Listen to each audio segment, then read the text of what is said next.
Mirëmbrëma.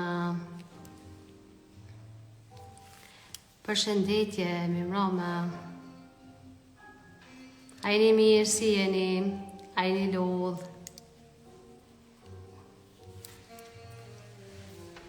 Sonte e shtym pak live-in, sonte do jem me Ekremin. Do flasim për pagjumsinë, fokusin, rregullat e komunikimit.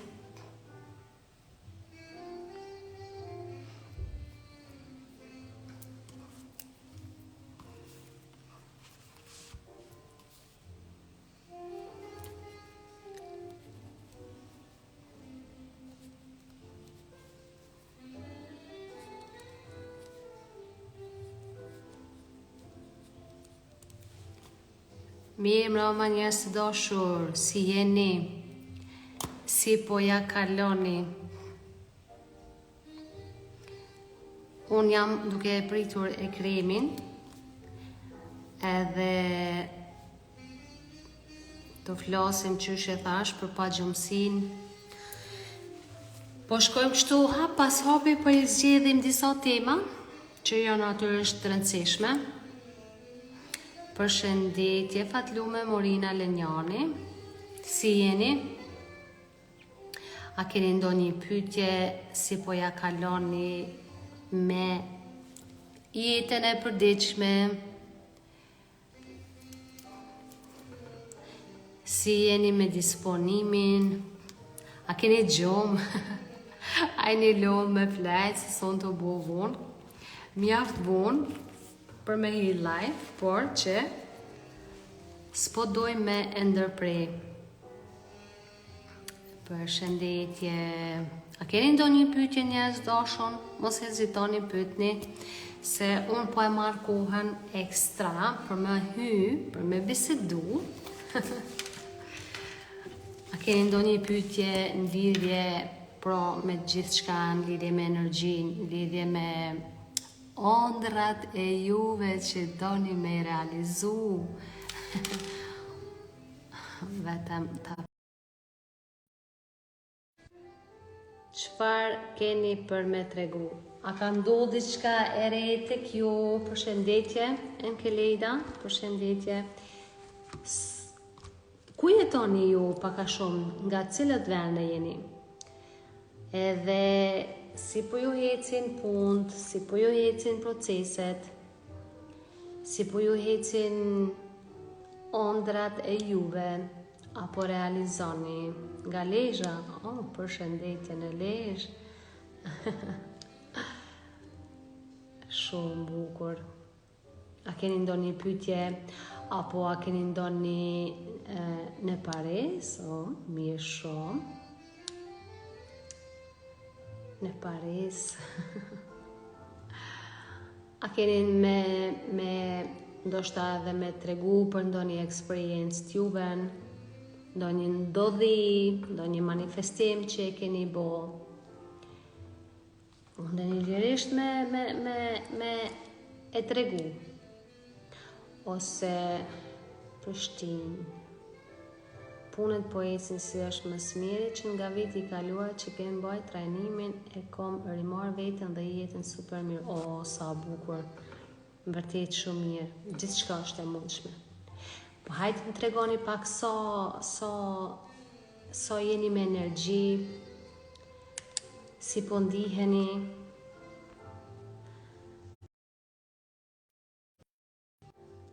Okej, bukur shumë. A bashkë hecë keni pyetja? Bravo, ju qoftë, bravo. Okej, unë jam të e prit Ekremin, nuk po du me fillu me bisedu. Hajde Ekrem, se unë jam të prit që 5 minuta. Ullje dhe ngritje. Okej. Pse a ke mujt ende me kuptu se pse ke ullje edhe ngritje?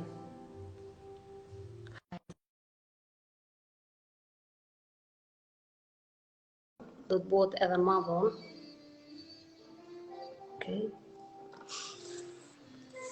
E me gjumë që shi keni punët me fokus?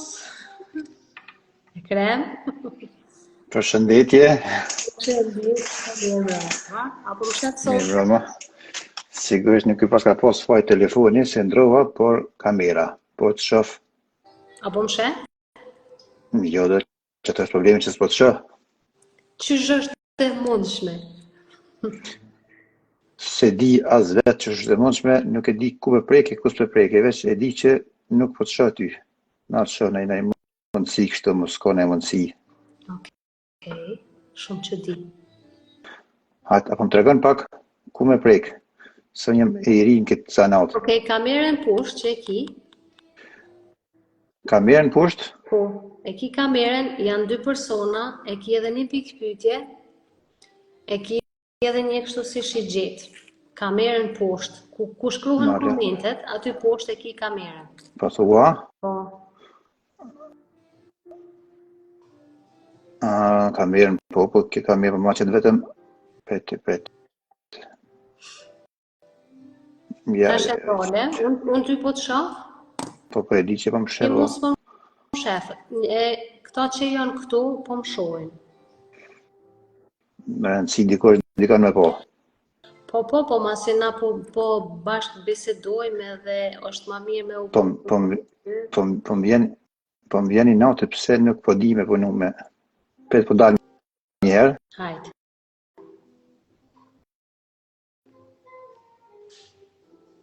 Ju po na sheni të dy, amo e kremi mu nuk po më shef asnjëherë, shumë që di.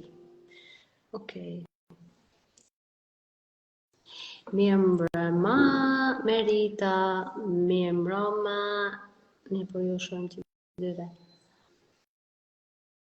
Po, okej, e kremi mu nuk po më shef, është ma mirë kur më shef edhe ai mu, është një tjetër energji, është diçka ma ndryshe.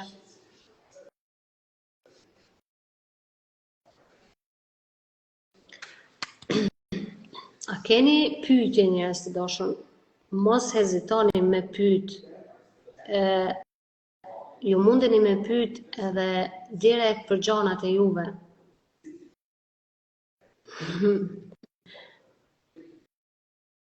Okej, unë e kum nal kamerën vetë, që tash unë dal prap.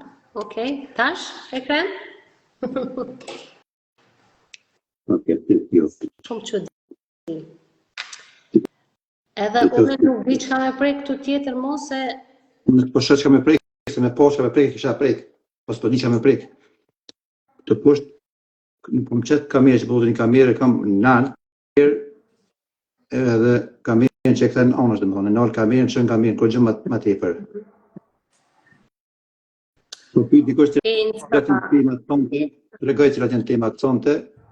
Temat janë kush se ka pas storin, pra është flasim për pagjumësinë. 3 tema janë pagjumësia, fokusi dhe komunikimi. Komunikimi investiv, komunikimi i rrjedhshëm, komunikimi i mirë me të tjerët. Po presim edhe pak nëse hyn dikush, nëse unë po di që me prek dikon për të shoh. Shumë që di. Edhe herën e fundit nuk të ka bo kamera, herën e para fundit po. Herë po, herë jo. Interesant. A A ki bateri mjaft? Po, kam mjaftueshëm bateri. Dikon të settingu, nëse ka ndonjë problem, atë çdo po dal një herë fiqit, çdo të settingu mos ka diçka ku më prek, mandej hy. Okej. Vetëm prap vetëm. A ka dikush për juve probleme me pagjumësi? A ka dikush vështirësi me flet në gjumë? Edhe a jeni të vetëdijshëm se ku e mbani fokusin? Pothuja se krejt kohën. Edhe sa jemi të vetëdijshëm se sa i rëndësishëm është komunikimi mes njerëzve. Përshëndetje, shpirti flet para mendjes. Përshëndetje, mirë mbrëma. A ka dikush për juve që ka vështirësi me flet në gjumë? Apo flani gjithë shpejt, mirë, lehtë? Sepse pagjumësia, normal që është kogja një lloj sfide, edhe na pengon natyrisht shumë për sa i përket prap manifestimit, sa i përket lumturisë, që thjesht mundi të lumtur, domethënë mungesa e gjumit ka direkt me energjinë, ndikim në energjinë tonë. Edhe sot për shembull shumë njerëz apo çdo herë dhe më shumë numri i njerëzve që nuk munden me flajt në gjumë rritet. Unë po deri vonë nuk po më zen gjumin, po nga puna e kam sepse planifikoj për të nesërmen se si do të shkoj dhe me ja pa gjumësi. Do të thonë ti planifikon, por mirakullosesh, do të thonë e ke një punë të re apo pse e ke këto? Se nëse është një punë e re, paka shumë është e kuptueshme sepse është ajo derisa të adaptohem me punën e re, edhe është ajo friga se mos nuk po funksionon diçka në rregull. Para 6 vitesh kur linda djali as nuk kemi fjetur pothuajse 3 vite se djali vetëm çante, edhe ata gjithashtu kanë vështirësi për të fjetur dhe memoria ime është krejt e dobët, s'mbaj mend. Okej, memoria është zakonisht mbas lindjeve, edhe sidomos gjatë gjithonjes, shumë nona ballafaqohen me harresa. Tani e kanë? Mirë praj. Vazhdojmë. Mos Nëse se po na bëhet edhe shumë vonë, se me fillu ti ndoshta ka një herë është më mirë me hop life-in ti, po tani se di sa u bë ora. Nëse ti për rrugës e këshëm bërë një tesni, po s'prish punë. Tema pro, siç tash jemi në orën e gjumit, tash disa prej moshave ndryshme të duhet të ishin gjëm, për shembull fëmijët, por ne do të flasim për pagjëmsinë, ose pas se të flasim për pagjëmsinë, është mirë të flasim për gjëmsinë, domethënë çka është gjëmsia, çka është gjumi, çka është ky hormon, çka është kjo ndjenjë kaq e ëmbël, kaq e dashur për shumë mosha, për shumë kohë, për shumë ditë, që gjithë e duan dhe askush s'mund të jetojë pa gjum. Pse është sa është i rëndësishëm gjumi? A mund të jetojmë pa gjum? Sa mund të jetojmë pa gjum? Sa orë është mjaftueshëm të flenë sipas moshave, sipas fëmijët edhe burrin po thotë i kemi qit në gjumë. Edhe unë po ashtu. Pra, çka shkakton gjumin? Pse ndodh gjumi jo vetëm tek njeriu, por tek gjallësa të tjera? Gjumi është i pazëvendësueshëm, domethënë nuk e zëvendëson asnjë gjë, është shumë i rëndësishëm dhe kur them shumë i rëndësishëm është faktikisht shumë i rëndësishëm, i domosdoshëm, i pazëvendësueshëm, asgjë nuk e zëvendëson gjumin. Njerëzit kanë bërë shpesh përpjekje për të zëvendësuar gjumin me ndonjë lojë, me ndonjë shëtitje, me ndonjë gjë tjetër për t'ia hedhur gjumit, mirë po është e pamundur, është e kodë, domethënë ne mund ta mashtrojmë veten, mund ta mashtrojmë mendin, mirë po trurin nuk mund ta mashtrojmë. Truri, kur të vjen koha e gjumit, ati nuk intereson a jemi duke vozitur, a jemi hipur me një pemë, a jemi në anija, apo jemi duke ecur, a jemi këmbë apo rat, a jemi shtrirë, apo jemi gjysmë shtrirë, domethënë ai para se të rrezikohemi ne si trup, ai e mbron veten, domethënë ati nuk i intereson qenia jon përpos ekzistenca vet.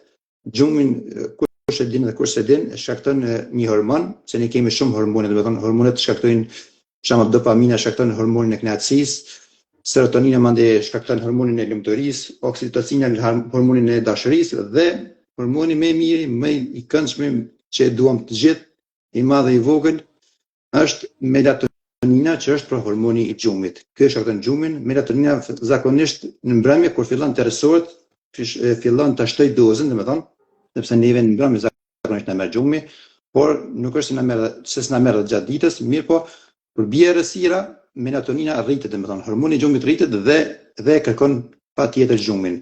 Ndërsa bie hormoni, domethënë bie prodhimi i hormonit të gjumit në mëngjes kur fillon të zbardhet.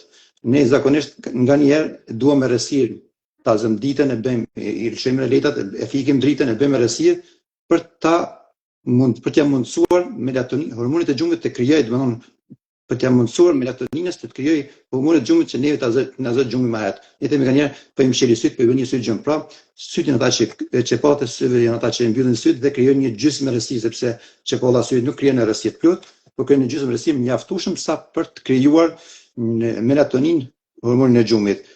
Stashti domosdoshmë gjumi. Njerëzit kanë provuar, shkencëtarët kanë provuar metoda ndryshme sa mund të jetojë një njeri pa gjum. Faktikisht e kam provuar edhe kam provuar disa herë, ja kam hedhur, kam menduar se ja kam hedhur, por nuk e kam hedhur dhe askush deri sot s'ka mundur t'ja hedhë gjumit. Kam qëndruar ta zëm çdo natë nga 2 orë më tepër. A ke qëndruar ndonjëherë, unë një herë në jetën time e mojnë man, kam shku në Gjermani, kam qenë Holland, kam nejt 2 net, masande jom këthy nga Hollanda, jom nalë në Gjermani, po thuja se këto 3 ditë kom qenë po thuja se pa gjumë. Se kemi najt shumë qutë natën, edhe thuj se 3 ditë, në ditën e 3, unë e mo nuk e kom ditë as thuja se si e kom emrin, kom pas ndoshta pak gjumë dërmjet këtyne 3 ditëve, po shumë pak, edhe kur njetë nuk arroj ka shumë vite, do më thonë ditën e 3 unë e veç gati e kom pas vetdijen e humbur. Po mosha mesatare e njerëzve, do të thonë është 6 orë deri në 8 orë gjumë. Por kjo varet nga specifikat e njeriu, nga shëndeti, nga trupi, nga gjendja psikofizike, do të thonë nuk është një statistike saktë, një orë saktë se duhet të flej ky kaq dhe ky duhet të flej kaq. Mjafton sa për tu plotësuar nevojat e gjumit, nevojat e trupit. 24 orë njeriu mund të jetojë pa gjumë, mund të rri pa gjumë faktikisht, se thash gabimisht, mund të rri pa gjumë, me përqendrim mirë, po si themi ne me një vështirësi shumë madhe. Ne kalojmë mendojmë se ja hedhim gjumit, faktikisht ne nuk ja hedhim, ne vetëm e shtym, domethënë atë problemin e gjumit e shtym. Dhe rritet në këtë rast rritet rreziku për dëmtime të trurit, dëmtime të vogla të trurit, të cilat më pastaj mund të rriten në bona më të mëdha. Po do shta më si pyetje sa është e dashme pa gjumësi. Po që tash do të flas. 48 orë fillon, domethënë se rrim 48 orë, si shtet ti kam ndaj 2 ditë pa gjumë. Është një shprehje 2 ditë, një natë kam ndaj 2 net. 2 ditë domethënë pa gjumë 24 orë, njeriu fillon të shfaqet mungesa koherencës, domethënë fillon nuk e din ku çfarë është, mëngjesa është, dita është, domethënë fillon të ketë mungesa. Mandej fillon njeriu të flas, të ngatrohen fjalët. Fillon mos si pjandurat që s'di. Domethënë njeriu bëhet në mënyrë të shregut dhe mund të ndojnë mandej episode të mikrogjumit, domethënë ku pas kohë njeriu mund të kotet, sigurisht mund ka ndodhur të koten gjatë ngazjes së makinës, kam fjetër për 100 dhe sekondës, që është shumë e rrezikshme në komunikacion. Edhe më e keqja për tyre është 72 orë. 72 orë nëse rrim pa gjumë, domethënë 3 ditë, atëherë fillojmë të kemi halucinacione, fillojmë të ndëgjojmë zëra të ndryshëm, fillojmë të flasim me njerëz të ndryshëm, fillojmë të kemi paranoja, të flasim me gjëra që s'ekzistojnë, ndëgjojmë zëra që s'ekzistojnë dhe të shohim gjëra para dhe pas që nuk ekzistojnë. Faktikisht ata nuk ishin syri, po ishin mendje, domethënë truri ishte ata dhe neve na shfaqen si në formë fizike. Dhe kjo është ndërsa është periudha më rrezikshme, por jo më rrezikshme, kjo do të shkput nga realiteti, nga jeta e realitetit. Mirë po, mbi 3 ditë gjumë, atëherë është moja e rrezikut, njeriu i përkatësohet, domthonë mendërisht njeriu mund të çmendet. Duke përfshirë psikoza, përkatësim të gjykimit dhe mund të pasë dështime fizike të trupit, domthonë mund të pasë deformime në trup. Në përgjithësi, domthonë mungesa e gjumit, se kanë bërë shkencëtarët, kanë bërë teste ndryshme, kanë pasur njerëzit fillojnë të çmenden, domthonë nga mungesa e gjumit. Gjumi është pse është kaq rëndësishëm gjumi? Ne kur flamë në gjumë, jo pse flamë sepse duhet flamë në mbrëmje dhe duhet të çojmë në mëngjes. Sepse gjumi nuk e din kur është mbrëmje, kur është mëngjes. Gjumi e din kur është errësirë dhe kur është dritë. Domethënë melatonina e din kur është fillon më rësu, ajo rritet prodhimi, ndërsa kur fillon më zbardh, zvogëlohet pra prodhimi i melatoninës, i hormonit të gjumit. Por ajo çfarë ndodh gjatë mrekullia më e madhe, pse ndodh gjumi, pse duhet flamë ne? Pse duhet flamë, pse flamë ne, pse flamë kafshë të tjera, pse flamë gjeta gjallëse të tjera? Është sepse ne gjatë natës kur flem bëhet një ripërtrire, një rigjenerim, është njëse si kur e çoj makinën te mjeshtri, kur janë rënë me vanj, janë rënë filtrat, janë rënë gjitha gjërat që i ka dëmtuar gjatë ditës. Domethënë gjërat që neve ngarkesat që i bëjmë gjatë ditës, rregullimet që kemi gjatë ditës, gjitha janë pastrojnë, domethënë ne jemi si themi në një farë dushi që bëjmë një pastrim gjeneral të trupit dhe gjumi, gjatë gjumit kur ne shohim ëndra të mira apo jo të mira, gjumi e bën këtë pastrim toksik trupit dhe bën rigjenerimin e qelizave. Vdesin qelizat e vjetra që nuk janë të dobishme më për trupin ton dhe lindin qelizat e reja. Domethënë kjo është ajo çka është e domosdoshme pa gjumë. Njerëzit janë çmendur pa gjumë, njerëzit kanë bërë aksidente pa gjumë. Mund ka ndodhur para 6-7 muajsh kur kam marrë nga Gjermania për në Kosovë, kam vozitur nga Minheni deri në Prishtinë, thuajse pa ndaljesh. Dhe kam kaluar gjithkuën mirë, teksa kur kam marrë në Suarek Prishtinë 3 herë, kam qenë rrezik për që të shkaktoj ndeshje për shkak se më ka zonë gjumin xhukës. Kjo është domethënë rreziku kur njeriu kur truri nuk i intereson truri, domethënë rreziku i trupit, po intereson vetëm rreziku i vet dhe për ta shpëtuar veten ai bie në gjumë. Domethënë fiket, si themi ne atë për ndërpresin on off, fiket truri. Prandaj duhet kemi shumë kujdes me gjumë. Mirë po, ajo çka është më e rëndësishme, çka do të bëjmë para gjumit, sepse ne gjithë kemi me fjet, me qefe, pa qefe, me dëshirë, pa dëshirë, dikush më herë, dikush më vonë. Por ajo çfarë duhet bëjmë na që të kemi një gjumë të shëndetshëm, një gjumë të rehatshëm, mos bijem në gjumë me ngarkesa emocionale negative. Ato na shkaktojnë katrahuar, na shkaktojnë shumë probleme gjatë natës. Mund të zgjohemi gjatë natës, mund të djersitemi, mund të mos flem deri 1-2 natës, mund të flem, zgjohemi prap, mund të zgjohemi herët, domethënë kur kemi ngarkesa psiqike dhe ngarkesa emocionale negative, ne s'mund të kemi gjumë të shëndetshëm. Prandaj ka shumë rëndësi se si bijem gjumë. Cilësia e gjumit varet krejt se si bijem gjumë, me çfarë emocione, me çfarë ngarkesa emocionale bijem në gjumë. Kjo ndikon edhe në zgjimin, pra. Ashtu siç bijem, ashtu edhe zgjohemi. Nuk është e pamundur të bijem me një ngarkesë emocionale negative para gjumit dhe të zgjohemi të tjerë, të zgjohemi me ngarkesa pozitive. Ashtu si bijem, ashtu edhe zgjohemi, pra. Pra, nuk mund të flem rehat dhe të zgjohemi të parahatshëm dhe kundërta. Nëse flem mirë, do të zgjohemi mirë dhe do të bëjmë gjumë të rehatshëm dhe do të shohim gjithsesi edhe ëndra të bukura.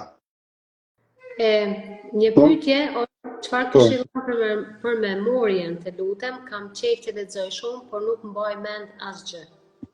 Çka përgjigjesh këtu? Memoria. Po. Një sekond. Apo ja përgjigjen te aprone. Po. Dëgjoj, gjithë ne kemi memorie, dikush e ka më pak, dikush më shumë, dikush më të zhvilluar, dikush më të pa zhvilluar, dikush më të ngarkuar, dikush më pak ngarkuar, më të shkarkuar si themi. Mirë po, ajo çka ne nuk mbaj mend janë gjërat e parëndësishme për ne. Si i parëndësishme. Tash kjo zonja pozitore nuk e di kush e ka bërë pyetjen, se nuk pisha pyetjet. Po. Tash kjo thënë po harroj shumë. Sigurisht gjithë harrojmë. Dhe çfarë harrojmë ne? Ne më shumë të harrojmë gjërat që për neve nuk janë të rëndësishme. Për shembull, harrojmë nëse kemi një takim pak të rëndësishëm, ne mund të harrojmë të shkojmë në takim. Mirë, po nëse kemi një takim shumë të rëndësishëm, që duhet patjetër të shkojmë, atëherë ajo mbetet në memorien tonë, nuk shlyhet. Domethënë nuk ka faj memoria, ka faj programet që ne ja japim memorias. Ne në mbrëmje ta zëmi themi memorias tonë, nëse ke ta bërë këtë. Ajo që mëngjes kur zgjohemi, ajo që është e parëndësishme për ne ose është më pak e rëndësishme, ajo do të hiqet nga lista e gjërave që do të bëjmë në ditën e nesërme. Ndërsa ajo që është e rëndësishme, ne do t'i vëmë në prioritet, do ta qesim në rend parë. Prandaj nuk ka të bëjë me memorie. Sigurisht që memoria ka të bëjë edhe me sa është e përpunuar memoria. Memoria është si pllaka, si themi përpara PlayStation si umi i plugit. Nuk e di sa ju shërit, a dini çka është plugi? E pjesa e poshtme që lavron orën, sa më shumë që lavron orën, ajo bëhet më e vezullueshme, është më e pastër. Domethënë edhe truri, memoria e trurit kërkon sa më shumë përpunim, është si një lloj muskuli i trupit, përpunohet, rritet, forcohet kur ai ushtrohet. Edhe truri kur ushtrohet, bëhet më i thjeshtë, bëhet më i shpejt, përpunon si procesori i kompjuterit. Domethënë, memoria duhet të ushtrohet, nuk është smundje memoria, se të dikush po harroj, ajo është smundje e Alzheimerit që dikon moshë të shtyrshëm, mirë për moshë të re, memoria nuk duhet të fajsojmë shëndetin, pse po harroj, por ne jemi përgjegjës për memorien tonë dhe jemi ne përgjegjës për prioritetet që ne kemi për ditën e radhës apo për muajin e radhës apo për ditët e radhës. Pra, memoria duhet të fusim gjërat që vetëm neve na interesojnë, sepse ne kur bimi në gjumë gjatë ditës ne shohim miliona gjëra gjatë ditës. Syri, përmes fotoreceptorëve, miliona fotografi, imazhe kap dhe fut brenda. Veshi kap miliona zëra. Pra syri dhe veshi kapin miliona zëra dhe gjithashtu edhe prekja e turve, edhe kjo prek shumë gjëra që incizon. Gjitha janë përmes receptorëve futen në trurin tonë. Mirë, po çka bën? Mirë, po çka bën truri? Truri merr vetëm ato që i duan. Se nëse truri do të incizon të gjitha gjërat që ne i shohim gjatë ditës, i shohim një njerëz, shohim një gjë, domethënë derisa të shkojmë punës në një rrugë të shkurt, ne shohim qindra, mijëra, miliona gjëra shohim, nëse gjitha ato i fusim tru, ne i fusim faktikisht, po nëse gjitha ato truri i memoron, i palos dikon, atë truri kapitulon, domethënë digjet. Mirë, po truri i merr gjërat vetëm ato që i duan. Dhe shoqërisht i merr vetëm ato që i duan, sepse shumë gjëra neve s'na pëlqejnë, s'na duan gjatë jetës, po i shohim, syni shet gjithçka, domethënë ne shohim, dëgjojmë edhe gjëra që s'na pëlqejnë, edhe gjëra që s'na interesojnë, edhe gjëra që s'na hyjnë në udhë, mirë po ato vetëm hyjnë, kalojnë dhe fshihen. Domethënë kina ato kameja që si kameja që janë live, që janë 2 javë mas 2 javë i fshin gjëra, domethënë çdo ditë i fshin para 2 javëve. Prandaj memoria është pjesa hard disku i trurit që nëse e ushtrojmë, nëse fusim gjërat e duhura, ajo është gjithnjë preskë dhe gjithnjë na sjell informacion që ne i duam. Memoria është sikur se një dhumë. Nëse dhumën e lën rëmuj, një pallë aty, një palë çorapa atje, një peshqir atje, një stak atje, një gjeratin i libra atje, domthonë ti i lën rëmuj, nuk e din vendin ku do t'i lëm, atë edhe kur i kërkon, e ke problem të gjesh sepse nuk e din ku ke vendos.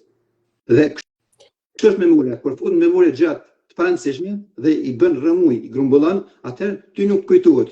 Domthonë ti thua s'po kujtohet, memoria s'po punon. Jo, memoria punon, por ti e ke përdorur memorien. Domthonë ti e ke bën një rëmuj në memorien tonë dhe memoria s'ka fuqi ti me don gjithçka që don ti. Por do të palosësh gjërat gjithçka në vendin e vet dhe kur e kërkon, e din ku ka vendin dhe kërkon aty.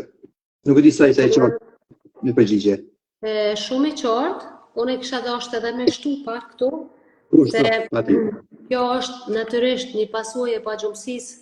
Se më duket se kjo zonja më shkryti që ka pas e fëmijë vogël, edhe nuk ka flejt diku 3 vite, nuk është në gjithë gjumë, si tojmë na. Edhe normal, këto janë pra pasojat e pagjumësisë. Pagjumësia nuk është vetëm që është tani për tani e domshme për trurin, por në përditshme kjo është se pagjumësia ta hub koncentrimin, ta ul energji. Mund shkaktohet nga disa faktorë, mund shkaktohet për shembull nga stresi dhe ankthi, siç e paska përmend ajo zonja, nga stresi dhe ankthi njerëzit kanë stres, kanë ankthë ndryshme dhe gjatë natës kur bien të flenë janë të shqetësuar. Dhe për pasojë e kanë të pamundur të flenë sepse mendja shkon gjithçka, mendja është si rreth, domosht shkon gjithçka dhe sjell lloj gjërash në trurin tonë, në ndërdijen tonë që neve na shqetësojnë dhe na krijojnë domethënë pagjumësi. Kjo është ndër arsyet. Kemi depresionin, që është domthonë stresi, depresioni, ngarkesat, të cilat ne nuk mund t'i bartim, se thotë njerëzit thonë stresi vuan nga sëmundja e stresit. Jo, stresi nuk është sëmundje, as depresioni s'është sëmundje, asnjë s'është sëmundje. Është keq interpretim dhe keq emrim i këtij nocioni, sepse depresioni, stresi janë ngarkesa të cilat ne nuk mund t'i bartim. Domthonë kemi marrë një njeriu normal mund të çojmë duket nëse nuk gaboj peshën e trupit të tij, jo më shumë. Por nëse ne e bartim dy herë sa pesha trupit tonë, atëherë ne do të psojmë deformime, do të psojmë edhe psime. Prandaj kjo është ndër faktorët. Faktorët tjerë që shkaktojnë pagjumësinë dhe çrregullimet mendore. Pra, njerëzit kanë një çrregullim bipolar që kanë pas më herët të lashë ndryshme dhe pastaj derisa të rikuperojnë, derisa të vinë në gjendjen e neutrale siç kanë qenë, atë pagjumësia është si pjesë e pandashme e saj. Mandej si pagjumësi, si shkaktar tjetër pagjumësisë janë edhe zakonet e gabuara të gjumit. Çfarë janë zakonet e gabuara të gjumit? Kur njeriu nuk flan gjithherë kohën e duhur. Ka një parregullsi të gjumit, po njëra flan 5, njëra flan 6, një natë flan 10 ora të natës, një natë flan 2 natës. Kjo është domosdoshmë një parregullsi kur ti nuk e vën një orar të gjumit dhe nëse ne kemi për orës tonë që kemi jashtë, orës në dorë, në telefon që kemi këtë orën në moce, ne kemi një orë biologjike në trup, e cila nëse ne nuk flem nuk flem sa duhet, ai na tregon se duhet flem. Ta zëm nëse ne zgjohemi çdo ditë 21 ditë, nëse ne lëm orën alarmin, njëjtën kohë, njëjtën minutë, 20 ditë, ditën 21 në ka nevojë ta alëm alarmin sepse truri krijon, ora biologjike krijon një orë, një alarm brenda, i cili na thret zgjoheni. Do të thonë, krijohet një alarm brenda, një orë biologjike brenda, e cila na tregon se kur duhet të zgjohemi dhe kur duhet të flem. Ai na tregon se kur duhet të flem. Do të thonë, vjen koha pak a shumë 5 ose 10 minuta para se pas edhe i mbyllen syt. Kjo është ora biologjike. Mandej, se shkaktar tjetër të pagjumësisë janë edhe mënyrat e të jetuarit. Domethënë njerëzit jetojnë në mënyra ndryshme, dikush e ka orarin paradite, dikush masdite, dikush natën, dikush mëngjes, në rast rregull. Kanë se shkaktar tjetër të pagjumësisë janë edhe problemet shëndetësore. Problemet shëndetësore, njerëzit kanë probleme ndryshme shëndetësore, të cilat unë nuk i quaj probleme shëndetësore, por janë mrekulli shëndetësore sepse njerëzit që kanë probleme shëndetësore, ato janë sëmundjet shëndetësore janë alarm që ne janë edhe armik edhe mik, sepse është mik që të na tregojë neve se ne po vuajmë nga diçka, shëndeti ynë është i rrezikuar nga diçka dhe ne duhet të marrim ndonjë veprim, jo të flem, jo ta injorojmë qoftë edhe një dhimbje të dhëmbe, qoftë edhe një dhimbje koke. Pra sëmundjet janë sa të këqija, aq edhe të mira për ne. Nëse ne përfitojmë nga to, nëse ne injorojmë sëmundjet tona, dhimbjet tona, atëherë ne do të psojmë. Përveç këtyre kemi edhe njerëz, domosdoshmë të shkaktar tjetër janë edhe medikamentet. Medikamentet që të dim në pakon, në paketimin e medikamentet shkruan edhe efektet anësore të ilaçit, të medikamentit. Ka shumë ilaçe që janë për kokëdhimbje, janë për sëmundje të ndryshme, janë për dhimbje të ndryshme, mirë po ato shkaktojnë pagjumësi. Do të thonë, e kanë një efekt pozitiv për një çështje të caktuar, por e kanë efekte negativ në pagjumësi. Pra, edhe kjo është edhe ilaçet janë ndër shkaktarët që e shkaktojnë pagjumësinë ose që shkaktojnë çrregullimin e gjumit. Ne mos flasim për njerëzit që konsumojnë substanca narkotike, duhanxhi, alkoolistë, domethënë ta janë ju paraprin çrregullimeve të gjumit. E kam një pyetje. Po? Duke e dëgjuar zotrin në shtjellimin e pagjumësisë, para një viti e kemi pas probleme financiare, të cilat e kemi kalu dhe rregullu. Po ka mundësi që prej asaj situate kom angë tani s'po di. E ceka dhe më herët se shkaktarë të ndryshëm janë edhe angë të depresionit, të cilat kanë lënë pasojë, kanë lënë vroga, kanë lënë si themi gërvishje në trupin e njeriut, në shëndetin e njeriut që ende akoma dhe ato pasojë do të rrinë trupin tonë, do të rrinë në mendjen e atij njeriut zotëriut, për aq kohë sa ai i lejon. Domethënë ne paniku, frika, anktat, depresioni, streset do të rrinë te ne, do të flenë te ne, do të jetojnë me ne, për aq kohë sa ne u hapim derën, për aq kohë sa ne mirëpresim dhe për aq kohë sa ne bashkë jetojmë me to. Në momentin kur ne vendosim që mos bisedojmë me to, që të mos rrimë me to, që të mos shoshojmë me to, atëherë ato s'kan mend ndonjë. Ato do të largohen në mënyrë menjëhershme ose do të largohen në mënyrë graduale. Tek rastin e fjalë mund të ketë ende pasojë disa relikte, disa mbetje që i kanë mbetur nga viti i kaluar për shkak të problemeve financiare, siç tha zotëria. Dhe problemet financiare i kanë kaluar secili nga ne, edhe unë kanë kaluar disa herë, jo një herë, por disa herë probleme financiare. Kam pasur edhe në situata të palakmueshme në ato situata, në ato rrethona, mirë po janë gjëra që te i kaluan dhe janë gjëra që ne marrim mësimin nga to dhe janë gjëra sa janë negative janë edhe aq pozitive. Pra nëse ne kam postu dje një thënie, gjarë për dhe bleta thitën të njëjtin nektar, të njëjtin lule ose lule të ngjashme, mirë po gjarpri e shndron në helm, ndërsa bleta shndron në mjalt. Ne me ata persona që ngjarët që na ndodhin në jetën tonë, nëse duam të shndrojmë në helm apo të shndrojmë në mjalt. Pra nuk na ka faja askush neve, përpos neve ne jemi përgjegjës për jetën tonë dhe ne jemi përgjegjës për çdo veprim dhe çdo gabim dhe ignoranca jonë gjithherë e ka çmimin e vet, e ka faturën e vet që do të na jap ose më një herë ose pak më vonë ose dikur më vonë, ose në formë të tanishme ose në një formë tjetër, në formë sepse pagesat gjobat nuk na vinë në formën e njëjtë, por na vinë në forma ndryshme. Po. Kemi edhe temën tjetër, fokusin, sepse edhe kjo ka shumë bëj me pagjumësinë. Për fokus ke vendosur me funa për pagjum nëse kam dalë diçka për pagjum, sepse i kam cek disa pika për pagjum. Po. që edhe një diçka shumë e rëndësishme, ishte përmenda më herët, shumë njerëz plakën, shumë njerëz thinjen, shumë njerëz rrëdhosën, derisa flem. Pra, si është e mundur që gjatë natës ne plakemi, si është e mundur që ne gjatë natës thinjemi, si është e mundur që gjatë natës ne krysemi, gjatë natës ne deformohemi, gjatë natës ne plakemi, do të thonë, ka mundësi sepse nëse ne nuk flem me mendime zero, me emocione zero, atë gjithë ato që s'na ka ndodhur ditën, do të na ndodhin natën. Ka njerëz që zgjohen gjysmë natës janë të djersitur. Ka njerëz që zgjohen gjysmë natës që janë të friksuar, zgjohen me ankth. Dhe kjo shkakton, pasojë kjo shkakton vrasje të qelizave të shëndosha. Dhe çdo vrasje të qelizave të shëndosha le të themi na gryn atje në fund të jetës tonë, na gryn nga 1 orë, nga 10 orë, nga 1 ditë, nga 1 gjysmë nga 1 javë. Ne nuk i dimë se s'kemi një si macëve, mirë po ne jemi ata që e rrisim, e zgjasim jetën dhe ne jemi ata që e shkurtojmë jetën tonë. Unë kisha dashur me ja u dhënë një teknikë se si munden me flet njerëzit më mirë, natyrisht pa medikamente. Sepse këto e përdorim si hipnoterapiste, e di që është mjaft e fuqishme edhe e di se për çfarë arsye njerëzit kanë probleme me pagjumsinë. Domethënë njerëzit, ata që kanë probleme me pagjumsinë, frikën më të madhe që e kanë, ata në një farë mënyrë permanent e programojnë veten këtë mënyrë që vetëm me çu mendja se do të vjen koha më shku më ranë shtrat, aty ju krijohet një farë lloj frike, një farë lloj stresi, sepse s'do të mund të flejnë. Pra, këtu veç ata po japin vetes një komandë që ata nuk do të flejnë në gjë. Edhe është se tani harroj mandi, hajtë mbara, veç më tregon tani kur e ndeprin, se harroj diçka dishta me thonë. Okej.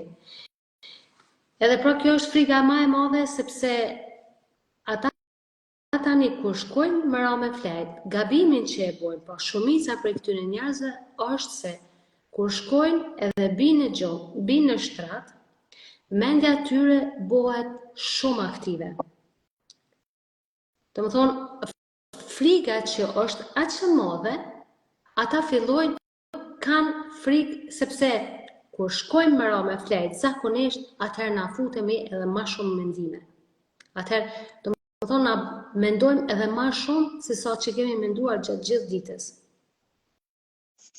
Edhe në këtë mënyrë na e stopojmë gjumin, sepse kemi frikë me mendu.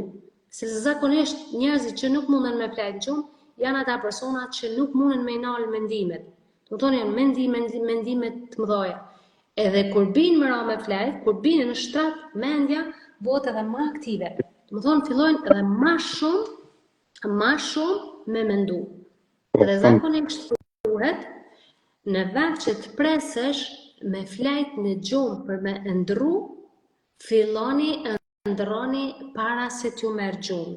Pra mbajeni mirë mend çdo. Çka mendojnë shumica e këtyre njerëzve që nuk munden me flet në gjumë? Janë mendime negative. Domethënë, diçka është me frikë, me marak, a munden me ja dal, as munden me ja dal, nuk munden me u shkput nga koha, domethënë janë në atë farë karusel. Mendimet bëhen mendja analitike edhe vetdia rritet edhe më shumë kur shkojnë më ra me flet.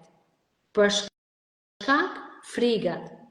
Pra, në vend që këto njerëz të fillojnë me ndru para se me flet, jo me prit gjumin për me ndru. E si ndodh kjo, mënyra më e mirë është që thjesht me u lidh me veten e tyre. Edhe me fillu me ndru. Çka do të thonë me fillu me ndru? Pra, lëshoni gjithçka negative. Edhe në ato momente, mundësisht nuk është e lehtë, sepse duhet me ushtru kjo gjë. Me fillu me frymarrjet fella, në momentin që na fillojmë me frymarrjet fella, lidhemi me trupin, e kthejmë fokusin tek vetja jonë. Edhe kur e kthejmë fokusin tek vetja jonë, atëherë me fillu me ndru. Pra në vend që kemi mendime negative, me i shëndru sa ma shumë në ato pozitive. Unë këtë teknik e bëj edhe me fëmi shumë shpesh, këndon e ditë që duan me najtë më gjatë qutë, ose këndon e ditë që edhe ata kanë pas përjetimet e tyre në shkollë, edhe unë zakonisht e filloj kështu tani mbramen me ta. Me marë frymë thellë, edhe me fillu me ndru, pra me mendu gjanat më të bukura që të ka ndodhur në jetën tonë. Kjo quhet po alkimia e ndjenjave, alkimia e emocioneve. Po kështu truri vetëm fillon rrugtimin e tij, edhe duke ndru me ndjenja pozitive, për këtë arsye është shumë e mirë, sepse atëherë na shkon tyre përsëri. Siç e the edhe ti më herët, na kur nuk kemi gjumë, jemi zakonisht, nuk kemi gjumë, sepse kemi shumë mendime negative. Edhe ne mendojmë se e gjumit. Po, ndërdia, natën është edhe më aktive se sa ditën. Po, ashtu është e vërtetë shumë. Edhe për këtë arsye, kjo teknik ndihmon shumë. Pra, në vend që të fillojmë përdorim tableta për të flajtur në gjumë, bëni këtë teknik.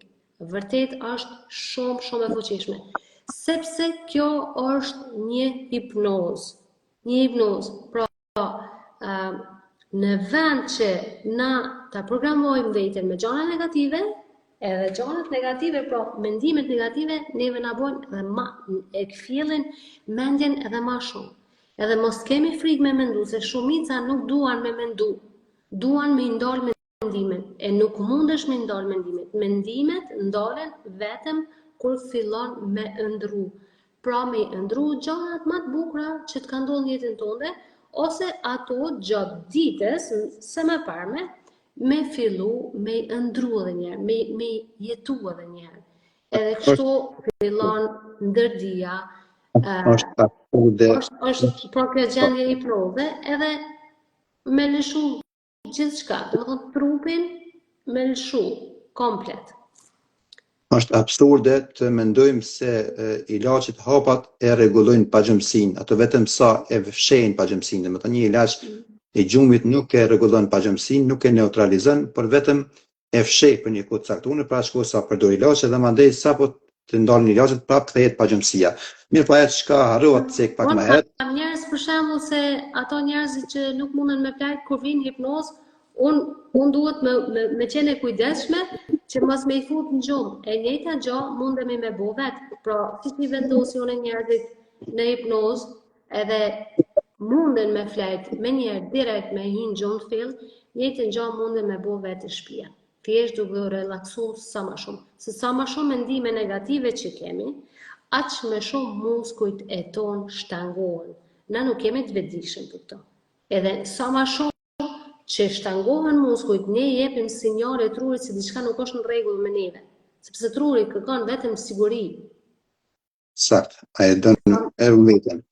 Ajo që harrova tek fiqe pak më herët, tek pagjëmsia, tek fëmijët, se nuk e përmenda fëmijët, që duhet kemi shumë kujdes se si i çojmë fëmijët në gjumë. Veç pak e krem, veç pak ndërprim. Kozeta preçaj. Unë e kom thonë edhe një herë lajfen e fundit. Mendimet nuk duhet me ndal, nuk ka nevojë me ndal. Na duhet me mësu me ndru, na duhet me mësu me pas mendime pozitive. Me kondicionu trurin me mendime negative e pozitive. Atëherë ato nuk janë mo mendime. Ato punojnë për ty, për të mirën tënde. Sepse kur ti ke mendime pozitive, nuk e ke problemin e pagjëmsisë atëherë. Na nuk duhet me ndal mendimet. Por na duhet thjesht me u riprogramu që me pas mendime pozitive, që ato mendime me punu për të mirën tonë.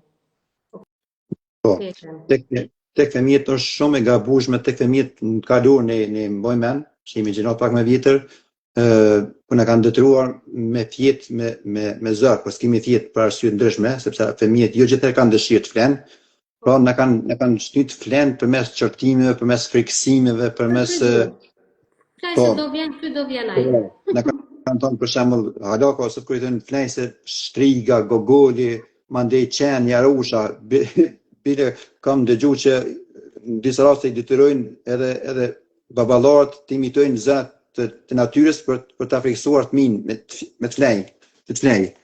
Pra, gjitha këto gjëra nuk është se i ndihmojnë të fëmijës flej, përkundrazi ja përkeqësojnë gjendjen dhe ja përkeqësojnë programin e gjumit, i cili pastaj mund gjitha ato frika para gjumit mund t'i pasë e traumatizon fëmijën. Por ne s'mund t'i fajsojmë prindërit tonë, sepse niveli i tyre vetëdijës ka qenë aq sa ka qenë dhe ne s'mund t'i fajsojmë për gjërat që ata s'kan ditë na japin neve. Mirë, po çka mund të fajsojmë është ta fajsojmë vetveten për gjërat që ne ju shërbejmë, ju ofrojmë fëmijëve tonë. Do të thonë, një fëmijë nuk duhet në asnjë mënyrë të flej nga frika, në asnjë mënyrë nga qortimi, nga asnjë mënyrë nga rrahja, që është gjëja më e fundit, nga dhuna fizike, të detyrojmë fëmijën të flejë me zor. Këto janë trauma, këto janë gjërat që fëmia do t'i programojë edhe do t'i shfaqë nëse jo në fëmijëri, do t'i shfaqë në jetën më pastajme, do të thonë diku në moshën më pastajme. Ato traumat e fëmijës nuk është së zhdukun, ato vetëm flen. Ato një ditë do të zgjohen nga gjumi dhe do ta kenë efektin e vet negativ. Prandaj duhet kemi më shumë se sa për vetëm duhet kemi shumë kujdes se si çojmë fëmijët të flenë. Fëmia duhet të flej kur ai dëshiron të flej, ose duhet ta programojmë gjumin e fëmijës, por jo në mënyrë të dhënshme, as në një mënyrë, asnjëherë në mënyrë dhënshme, as me frikë, as me qortim, as me dhunë, as me kurthzim, as me asgjë tjetër negative nuk duhet ta detyrojmë fëmijën të flej. Ktu kisha dashur pak me përmbush pse nuk flen fëmijët shumë kur është koha për me flejt, sepse fëmijët duhet edhe pak më herët me qit në gjumë se sa ne të mëdhajt. Zakonisht kur një fëmijë nuk është i përmbushur emocionalisht, ai nuk don me flejt. Ai fëmijë don sa më shumë kohë me kalu me prindin. Edhe kur ai fëmijë nuk merr mjaftueshëm dashuri gjatë ditës, ai nuk don të flejë në gjumë. Edhe këtu e kisha pas një këshill për shumë prindër, që nëse fëmiu i juaj nuk don me flejt në gjumë, nëse është ora 8-9 të mbrëmjes edhe nuk don me flejt në gjumë, unë kisha këshillu gjithë këta prind me shku thjesht me marrë atë fëmijë, me mbajt afër vetit në preher apo gjys ore vetëm me u marrë me atë fëmijë. Edhe mundësisht sa më shumë kontakt në trupin tënd, sa më shumë afër. Sepse e para e duan sigurinë, e dyta e duan dashurinë. Domethënë, sikur ne të ngaj që kemi nevojë për ushqim, fëmijët kanë nevojë për dashurinë tonë. E sa fëmijë në kohën e sotme nuk rriten, nuk janë gjatë gjithë kohës apo gjatë gjithë ditës me prindërit, e sidomos me nanën, sepse shumica nanave punojnë tani. Këta fëmijë janë nëpër qerrë. Domethënë, ty në fëmijëve ju mungon aq shumë edhe kontakti me prindin, dashuria e prindit. Edhe ai fëmijë, përderisa nuk është i përmbushur me dashuri dhe e ndjen mungesën, ai i reziston gjumit. Dhe një mënyrë vërtet që është shumë që ndihmon, sepse unë këto e bëj çdo herë te fëmijët e mi.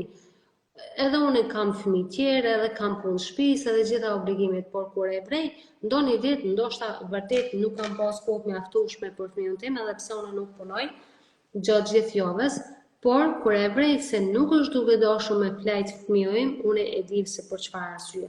Thjesht e marr fëmijën, e moj gjysore, merrem vetëm me atë fëmijë. Edhe gjysore, hiç nuk duhet më zgjat më shumë, ndoshta edhe më pak. Edhe mas një kohë shumë të shkurt është direkt në gjumë edhe ndihet i përmbushur. Këto mundeni me provu edhe vetë.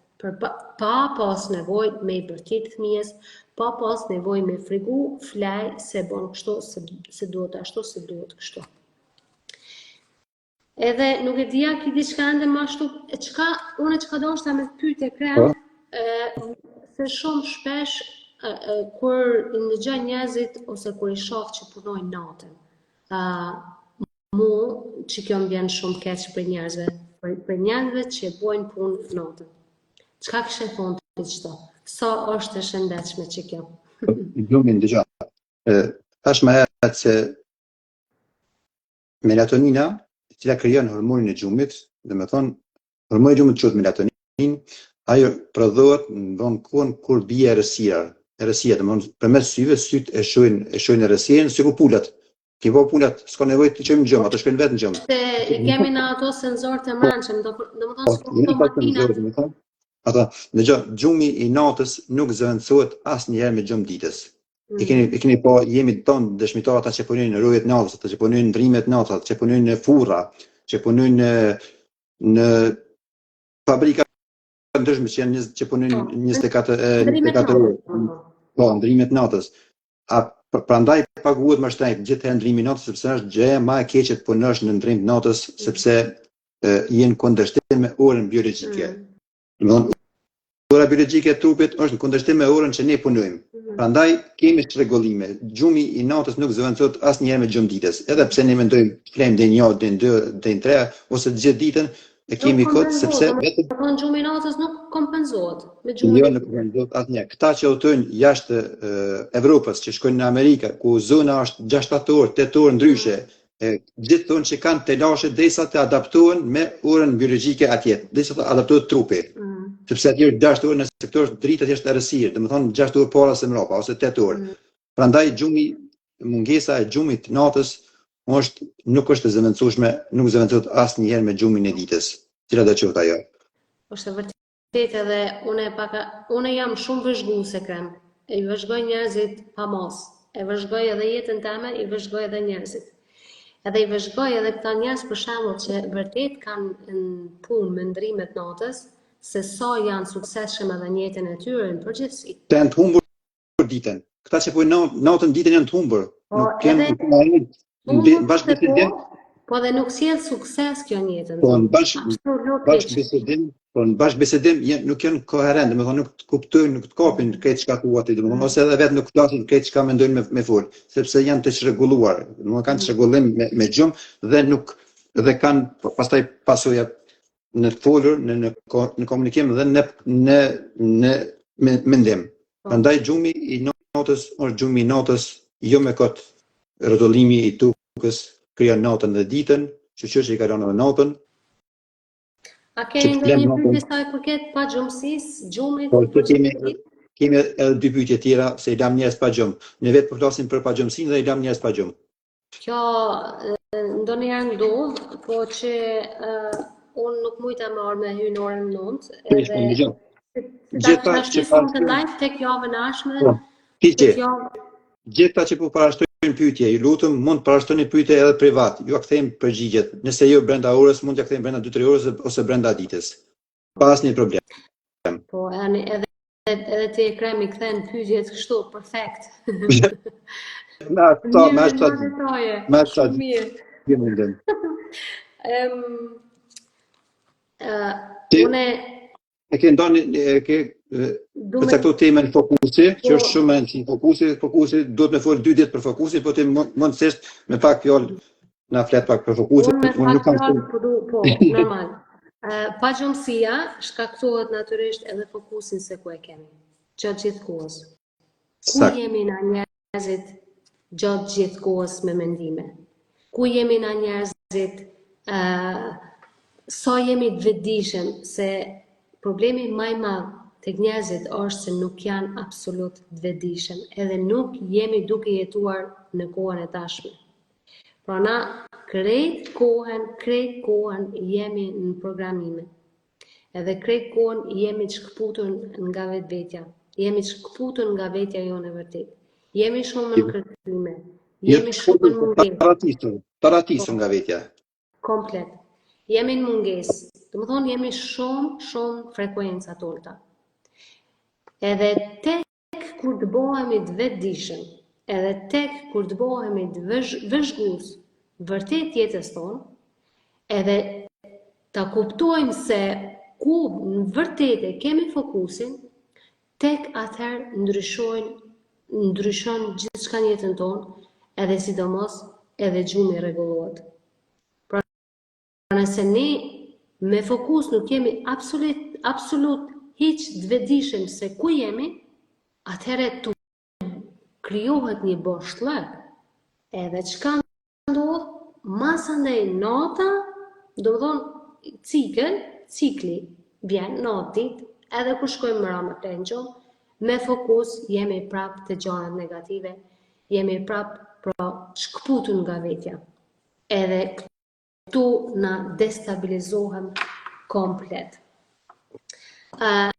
Ne harrojmë, ne I fajsojmë të tjetë që neve na lënë vetë, më thonë. Na braktisin, pa e ditur se ne vetë e kemi braktisur vetën. Ajo, dhonja ma herët pyti se që ka problem me gjumin, pra, edhe me memorin. Po, memorin, do më thonë që nuk e ka, nuk mban me. Kjo ndodh mas shumëti sepse na nuk jemi kur prezent. Ose shumë Kemi në tashme. Kemi kur në tashme. Hallo, Vjosa. Vjos, shko flaj gjumë. So bo nota, bo vonë.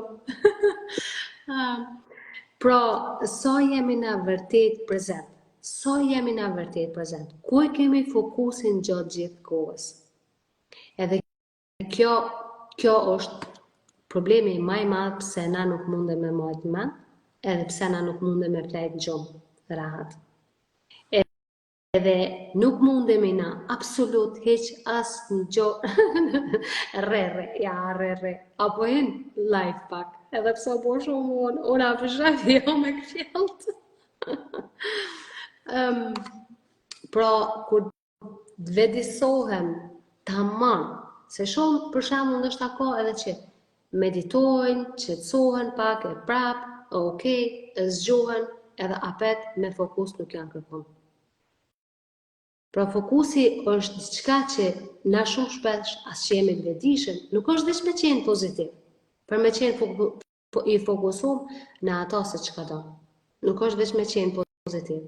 Se na për shembull mendojmë në mënyrë pozitive, diçka po prap, jo në mënyrë të vetëdijshme, I kemi mendimet të problemet, I kemi mendimet se çka na ka ndodhur, I kemi mendimet se çka do të ndodhë nesër. Pra ku është fokusi?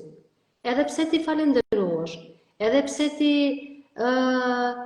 ndoshta gjithçka vlerëson, por jo në mënyrë të vetëdijshme e ki prap një breng në ty. Ose jo në mënyrë të vetëdijshëm je duke mendu se çka ke përjetu të puna.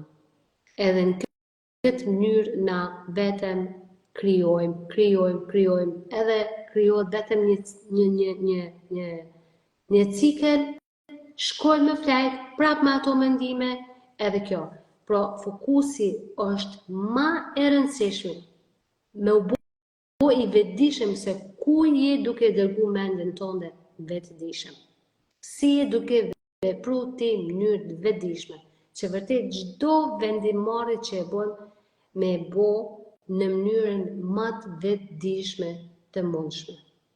Se shumë shpesh kur po dëgjoj njerëz që thojnë nuk e di pse më ka dënu Zoti. Unë jam njeri mirë, unë nuk ja du të keqen askujt. Unë e thom çdo herë, kjo nuk ka lidhje me këto. Nuk ka lidhje që ti nuk je njeri mirë, sepse gjithë jemi njerëz mirë. Po ku e ke pas fokusin ti përpara? Për atë gjatë që po të ndodhë ty tani edhe po duket që po të dënon Zoti, ti e ke boni vendim marrje ma përpara. Jo në mënyrë vetëdijshme, edhe tani ti veç thjesht je duke I pagu dënimet e atyne vendimarrjeve tua që I ke bërë në mënyrë jo të vetëdijshme. Pra thjesht ke vepru. Pa qenë I fokusuar, pa e ditur se ku e ke fokusin. Po, ndërhyj pak tek fokusimi, domethënë kjo është ajo kur ne fokusohemi në problem dhe jo në zgjidhje. Kjo është gabimi më I madh, por ne kur themi ne pse më dënoi Zoti, pse s'kam këto, pse s'jam I pasur, pse s'jam I lumtur, pse këto, domethënë ne fokusohemi në problem dhe jo në zgjidhje. Dhe fokusi duhet të jetë në zgjidhje, sepse asnjë problem, s'ka problem në botë që s'ka zgjidhje. Po mos ekzistonte problemi, po mos ekzistonte zgjidhja, do të ekzistonte as problemi. Domethënë në brenda problemit, në bërthamën e problemit ekziston zgjidhja. Dhe në momentin kur ne fillojmë të mendojmë për zgjidhjen e problemit, ne jemi në rrugën e duhur të zgjidhjes. Ne tash kemi hyrë në rrugtimin e zgjidhjes problemit. Pra shkosa ne themi se është mirë, s'është në rregull jemi, s'është problem atë, ne jemi me të lashë, jemi me probleme. Por kur ne themi reflektojmë me vetveten fillimisht, kur themi se prit pak, këtu është një problem, pse unë kështu, pse se kam këto, pse kam këto, ne reflektojmë dhe ne jemi fokusuar në zgjidhjen e problemit.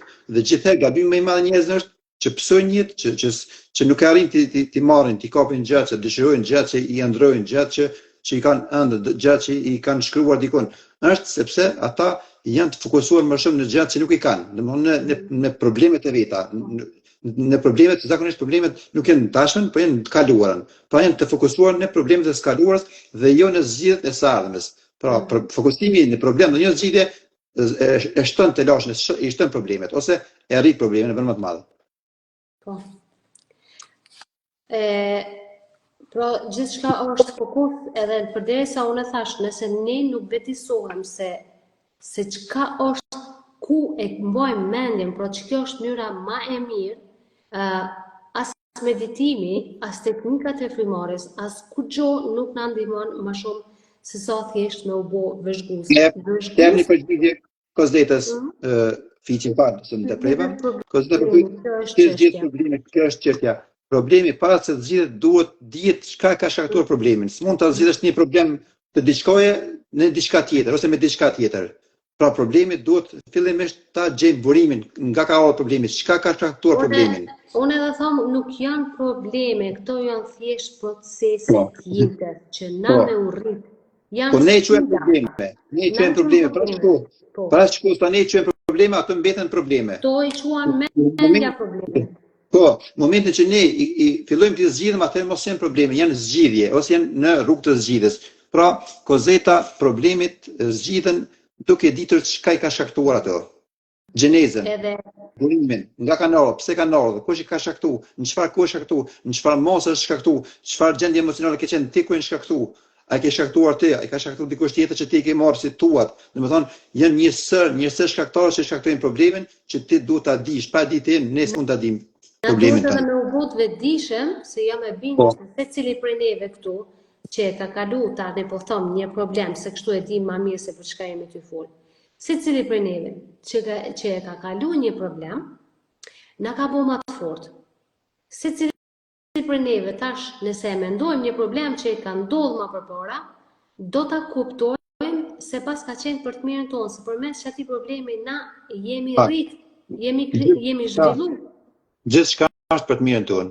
Jo vetëm problemet, por gjithçka ndjet që ndodh janë për të mirën tonë. Një person për shembull që humb një vend punës, në atë moment ndoshta ka qenë një problem për to. Ndoshta ka qenë diçka një katastrofë, sepse është frika ekzistenca, si do t'ja dalë, si do ta gjojë një vend punës, ose ndoshta e ka humb atë punë përmes një problemi që ka ndodhur, një lloj sfide. Por tani që e ka kaluar dhe ka gjetë punën tjetër, për atë person është domethënë që ai problemi ka qenë shumë masa ndaj e vëren se çfarë problemi ka qenë të ardhur. Se gjithmonë është funksionon kështu. Kështu që na duhet me qenë përgatitur për sfidat që na sjell jeta, se na mundem vetë me vendos me caktu se çysh duhet me pas kualitetin e jetës, po nuk mundem me vendos për gjithçka se na nuk e dim kurrë çka na sjell dita nesër. Një autore braziliane është Camila Cruz, e ka një libër shumë të vogël, mirë po një libër shumë domethënës me një mesazh shumë të fuqishëm, që kam lexuar shumë libra voluminoz, nuk e kam marrë atë mesazh sa kam marrë taj libër dikon 100 faqe. Është na ishte një herë një lup. Duket pak çesharak titulli i këtij libri, mirë po, është shumë interesant. Një shtëpi në një fshat dikon në Brazil, sepse kjo është nga braziliane, janë të varfër deri në skajshmëri, por një familje shumë antarëshe, se zakonisht familjet e varfëra janë shumë antarëshe, sepse s'kan planifikim familjar dita e punë, dhe kishin vetëm një lup. Pra titulli quhet na ishte një lup. Dhe gjithë burimi i ekzistencës aty ishte vetëm ai lup. Dhe një dietar shkon me një student vetëm me vizitu fshatrat asaj krahine atje në Brazil, dhe shkon në shtëpinë e atij të varfrit. Ata e njohin sepse dietarin e njohin gjithë. Dhe çfarë ndodh, ai kërkon a bën sonde të flej me këtë studentin tim, sepse kemi ngecur jashtë edhe duhet flem dikon. Thotë mirë flem thotë, po ne s'kemi vendet, po siç jemi 6 anëtarë, e edhe 1-2 flani bashkë me neve. Edhe flen atë natë, dhe çka bën dietari, quhet mëngjes dhe ja vret lupën, ja pret në fyt lupën, edhe ikin. Studenti fillon të çmendet, fillon të inatoset me dietarin, të kam menduar që të jenë një i mençur, gjithë botat një për një i mençur, ti vrave lupën, ja vrave gjën më të shtrenjtë, domthonë ekzistencën e kësaj familje ti e kpute. Dhe çfarë ndodh? Pas një viti shkoj te familja me vizitu, dhe ata nuk e dinë se kush e ka vrarë lupën, as nuk i shkon mendja që mund ta ketë vrarë dietari, sepse përndryshe do ta quajnë të çmendur. Çfarë ndodh? Pas një viti kur shkojnë, ajo familje që nuk kishte askur mbi kokë, kishte bërë një shtëpi të mirë, kishte bërë një garë të mirë, kishin mbjell perime, pemë, gjitha të mirat, edhe kishin bërë një lopë, disa lopë, shumë lopë. Ku është mesazhi kësaj na? Ata njerëz kishin menduar se i vetmi burim ekzistencë është ajo lopë, mirë po ata s'e kanë kuptuar se ajo ka qenë pengesa më e madhe, sepse ata janë bazuar vetëm në atë lopë dhe kanë qëndruar në zonën e rahatisë. E kanë rrugën tonë, domethënë s'kan qenë të hapur. Po s'kan qenë të hapur. Ndërsa në momentin kur i ka ngordh lupa, kur e ka dhënë lupën, atëherë kanë marrë mosa, janë mobilizuar dhe kanë filluar të ndjejnë veten si më të gjallë dhe kanë bërë pasoni. Domethënë shumë njerëz janë të varfër, s'kan para sepse mendojnë që s'kan mundësi me pas para, sepse mendojnë që nuk kanë të drejtë me qenë të pasur, sepse mendojnë se të pasur mund të jenë vetëm disa njerëz në këtë botën, jo të gjithë njerëzit, sepse mendojnë se s'ka pasoni për të gjithë ta, domethënë është e kufizuar pasonia që është shumë e gabueshme, sepse ky univers le themi ky univers i pakufishëm ka pasoni, ka bollëk për të gjithë në çdo kohë dhe për secilin. Nuk mund të themi se s'ka. Vetëm mjafton të gërmojmë aty ku jemi dhe ti lexojmë, ti deshifrojmë mesazhet që na vijnë nga krijuesi që pasonia na sillet s'ka nesh, por ne duhet ti deshifrojmë dhe ti kapim. Prandaj mesazhi i atij libri është që nuk duhet të kufizohemi në një diçka, në një burim energjie ose në një burim jetese, sepse s'mundem ndryshe, mundem edhe shumë gjatë tjera mund të bëjmë mrekullia të mëdha. Ne kemi truri jonë është 200 diçka gram, është një univers në miniaturë i cili është i pakufishëm. Nëse universi ka kufi, ka thonë ai Einstein, çmenduria mund të jetë e pakufishme. Pra mendja e njeriu është përtej universit. Pra jemi me të mëdhej se sa universi dhe ne mund të bëjmë mrekullia, mund të jemi gjithë pasur, mund të jemi gjithë milionerë në botë. Nuk askund nuk ka lesh në botë, askund se kam lexuar që në botë s'mund të jenë gjithë milionerë. Askund s'ka, vetëm ne mendjen tonë kemi krijuar që ne unë s'mund të bëhem biznesmen, unë s'mund të bëhem milioner, unë s'mund të kem atë, unë s'mund të kem atë. Gjithta mund të kemi vetëm nëse duam të kemi. Dhe nëse një gjë nuk e kemi, atëherë nuk e kemi dëshuar sa mjaftueshëm atë gjë. Pra nëse nuk e kemi një diçka të dëshiruar, nuk e kemi, ke bie që ne nuk e kemi dashur mjaftueshëm, prandaj nuk e kemi. Dhe në fakt është mëkat me thonë se nuk mundem me u bë milioner, nuk mundem me pas gjithë ato, kur se ke provu hiç? A e ke provu? Po, para se të bëhem milioner me lek, me euro, me funta, me franga, duhet kemi mendësi milioner, duhet ta ndjejmë veten milioner, të pastër, jo milioner, po të pastër. Dhe e keni parë, një milioner nëse i digjet këtë pasonia, ai pas një kohë prapë bën pasoni, sepse ai ka mendje milioner, ka mentalitet, ka krijuar mentalitet milionerit, domthonë mentalitet pasonie ka krijuar dhe ai e sjell prapë pasurinë. Dhe kemi rastin e kundërt më të keqin, ku njerëzit kanë fituar jackpote, kanë fituar 200-300 milion euro dhe pas një kohë kanë përfunduar prapë si të pastaj nën ura dhe pranë rrugëve. Është vetëdia ajo që i merr gjitha këto rolet, edhe na nëse nuk bëhem thjesht vetëdijshëm se kush jemi, atë gjithmonë kemi me qenë viktim. Edhe gjithmonë kemi me mendu që na nuk mundem me qenë milioner, ose gjithmonë kemi me mendu që do më thonë thjesht kemi me limitu vetës gjithë shka, sepse kemi të vetëdijshëm. Mënyra më e mirë është, unë thomë gjithë shka, qëre, na thjesht pa u transformu, edhe pa punu me vetën tonë, edhe pa e pas një mentor, ndoshta që vërtet në udhëheq, është pak problem, sepse vetiu, nëse s'ke punu, është edhe nëse nuk e ke ndëgju kur më përpara, është vështirë ta kuptosh vetë. Por Vetëm mos harro. një mentor, edhe unë e ti që dalim me folim këtu, edhe gjithë që dalin tjerë, janë thjesht këtu për neve për me ndihmu me hap horizontin. Po. Se mua më pëlqen shumë kjo. Po.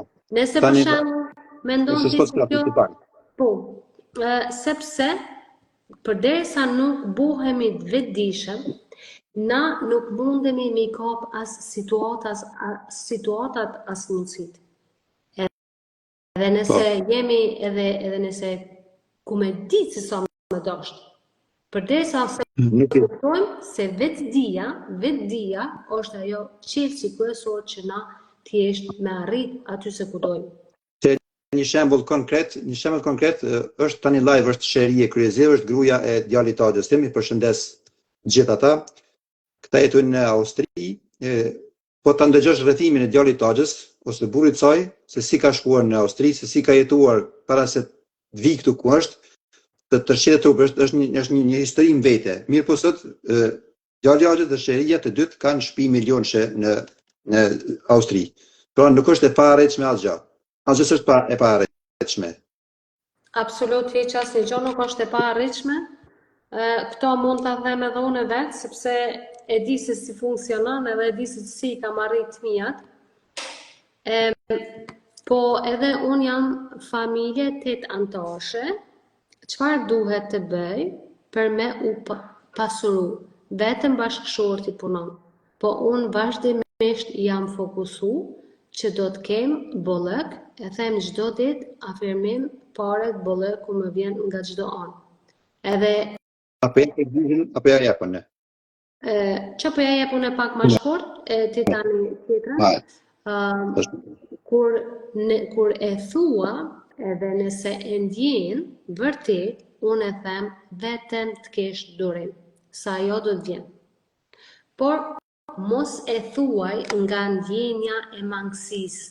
Nëse e thua nga friga, ajo është një frekuencë.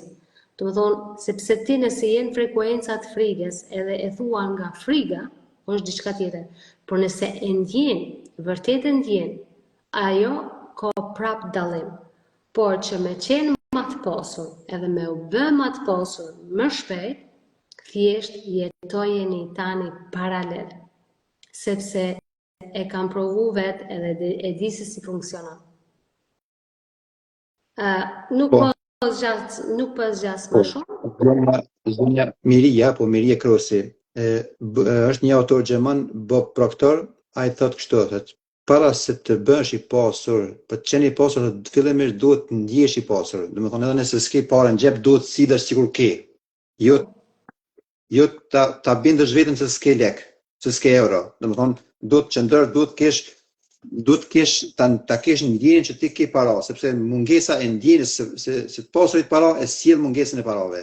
Gjithherë na ka dëshmuar edhe historia dhe jeta që sa jemi bërë dry, sa kemi rrudh dorën, gjithë na ka kërcit dikon një shpenzim tjetër që i ka mbulu, i ka trefishuar shpenzimet që ne është dashur t'i japim. Dhe sa që ne kemi dhënë, e kemi zgjatur dorën një të varfër, e kemi zgjatur një të smuri, gjithë na kanë ardhur, na është kthyer ajo pasoni, na është kthyer ajo e mirë që ne s'do ta presim patjetër nga personi që i kemi bërë mirë, por ajo na vjen nga e kuptojmë dhe nga se kuptojmë, nga presim dhe nga nuk e presim. Prandaj burimet e pasuruarit nuk janë vetëm një drejtimshë, janë shumë drejtimshë dhe ne nuk duhet presim nga ne ngacojmë, sepse e bukura e mira na vjen ani nga se presim. Po. Edhe thjesht kjo jeta paralel është shumë e fuqishme, edhe është mënyra më e shpejta që me u pasuru. Po, vizualizimi, po dhe me jetu në jetën e përditshme. Thjesht shko, hyn në vende ku janë shtrejta, në vende ku ka paro, sepse aty është energjia ndryshe edhe ajo energjia pozitive. Domethënë e merr desha apo s'deshte.